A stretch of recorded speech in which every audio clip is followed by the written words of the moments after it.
अस्सलाम वालेकुम रहमतुल्लाह बरकातहू। मैं ਤੁਹਾਡਾ ਦੋਸਤ ਹਕੀਮ ਮੁਹੰਮਦ ਅਨਵਾरुल हक वसीम असगर ਸ਼ਫਾਖਾਨਾ ਐਂਡ ਪ੍ਰਸਾਰ ਸੋਸ। ਅੱਜ ਮੈਂ ਬਹੁਤ ਦੋਸਤਾਂ ਦੀ ਡਿਮਾਂਡ ਸੀ ਕਿ ਦਾੜ ਦਰਦ ਵਾਸਤੇ ਔਰ ਦੰਦਾਂ ਦੇ ਦਰਦ ਵਾਸਤੇ ਕੋਈ ਐਸਾ ਨੁਸਖਾ ਸਾਨੂੰ ਦੱਸੋ ਜਿਹਦੇ ਨਾਲ ਸਾਨੂੰ ਨਜਾਤ ਮਿਲ ਜੇ, ਕਿਉਂਕਿ ਦੰਦਾਂ ਦਾੜਾਂ ਦੀਆਂ ਗੋਲੀਆਂ ਦਵਾਈਆਂ ਖਾ ਖਾ ਕੇ ਉਹਦੇ ਨਾਲ ਮਿਹਦਾ ਕਾਫੀ ਡਿਸਟਰਬ ਹੋ ਜਾਂਦਾ ਤੇ ਇਸ ਵਾਸਤੇ ਤੁਹਾਡੇ ਵਾਸਤੇ ਨੁਸਖਾ ਮੈਂ ਲੈ ਕੇ ਆਇਆ।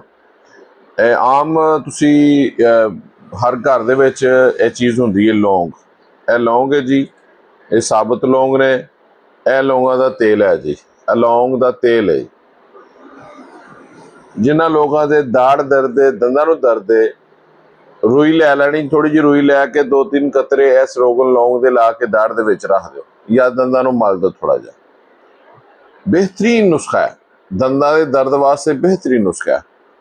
ਜਿਨ੍ਹਾਂ ਦੋਸਤਾਂ ਦੇ ਨਾਲ ਦੰਦਾਂ ਦਰਦਾਂ ਦੀ ਦਵਾਈ ਖਾ ਖਾ ਕੇ ਮਿਹਦਾ ਖਰਾਬ ਹੋ ਜਾਂਦਾ, ਇਹ ਸਿਰਫ 2-3 ਲੌਂਗ ਲੈਣੇ ਨੇ। 2-3 ਲੌਂਗ ਲੈ ਕੇ ਮੂੰਹ 'ਚ ਚੂਸਦੇ ਰਹਿਣਾ।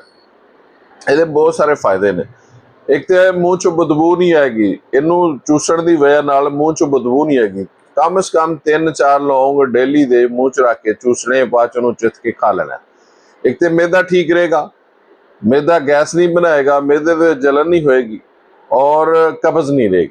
ਇਹ ਮਿਹਦੇ ਅੰਤੜੀ 'ਚ ਹਵਾ ਨਹੀਂ ਬਣਨ ਦਿੰਦਾ। 3-4 ਲੌਂਗ ਰਹਿ ਕੇ ਰੋਜ਼ਾਨਾ ਮੂੰਹ 'ਚ ਰੱਖ ਕੇ ਚੂਸਣੇ ਔਰ ਉਸ ਤੋਂ ਬਾਅਦ ਉਹਨੂੰ ਖਾ ਲੈਣਾ, ਅੰਦਰ ਨਿਗਲ ਲੈਣਾ। ਬਿਹਤਰੀਨ ਮਿਹਦੇ ਦਾ ਵੀ ਇਲਾਜ ਹੈ। ਮੂੰਹ ਦੇ ਵਿੱਚ ਜਿਹੜੀ ਬਦਬੂ ਆਉਂਦੀ ਹੈ ਉਹ ਵੀ ਨਹੀਂ ਆਏਗੀ ਔਰ ਆਟੋਮੈਟਿਕਲੀ ਤੁਹਾਡੇ ਦੰਦਾਂ ਦਰਦ ਖਤਮ ਹੋ ਜਾਏਗੀ। ਦੰਦਾਂ ਦੀ ਔਰ ਦਾੜਾਂ ਦੀ ਦਰਦ ਇਹਦੇ ਨਾਲ ਹੀ ਖਤਮ ਹੋ ਜਾਏਗੀ। ਅਗਰ ਮਜ਼ੀਦ ਜ਼ਿਆਦਾ ਤਕਲੀਫ ਹੈ, ਦਾੜ ਦਰਦ ਰਹਿੰਦੀ ਅਕਸਰ, ਇਹ ਲੌਂਗ ਲੈ ਲੈ 2-3 ਕਤਰੇ ਰੂਈ ਦੇ ਵਿੱਚ ਰੱਖ ਕੇ ਤੇ ਉਹ ਦਾੜ ਦੇ ਵਿੱਚ ਰੱਖ ਦੇਣਾ। ਜੇ ਖੋੜ ਦੇ ਅਗਰ ਖੋੜ ਹੈ ਜਾਂ ਕੋਈ ਹੋਰ ਮਸਲਾ ਹੈ, ਇਹ ਬਿਹਤਰੀਨ ਹੈ। ਮਜ਼ਾਜ ਦਾ ਗਰਮ ਖੁਸ਼ਕ ਤੀਸਰੇ ਦਰਜੇ 'ਚ, ਲੇਕਿਨ ਬਹੁਤ ਹੀ ਪਾਇਦਾਰ ਚੀਜ਼ ਹੈ। ਅਕਸਰ ਆਪਣੇ ਘਰਾਂ ਦੇ ਵਿੱਚ ਮਸਾਲਿਆਂ ਦੇ ਵਿੱਚ ਸ਼ਾਮਲ ਹੁੰਦਾ ਹੈ। ਇਹ ਬਹੁਤ ਮਫਰ ਕਲਬ ਚੀਜ਼ ਹੈ, ਮਕਵੀ ਬਾ ਚੀਜ਼ ਹੈ। ਇਹ ਬਹੁਤ ਸਾਰੇ ਮਕਵੀ ਮਜੂਨਾਂ 'ਚ ਪੈਂਦੀ ਹੈ।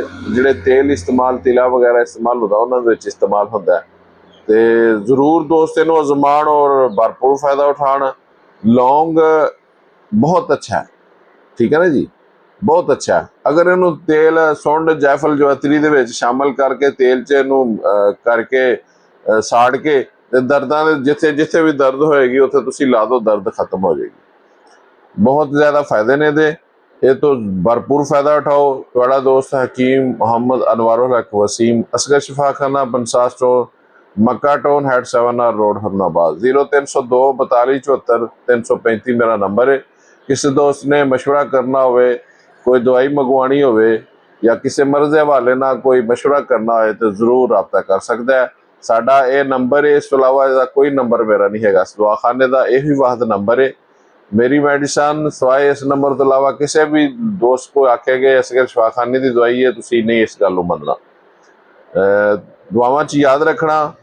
वस्सलाम।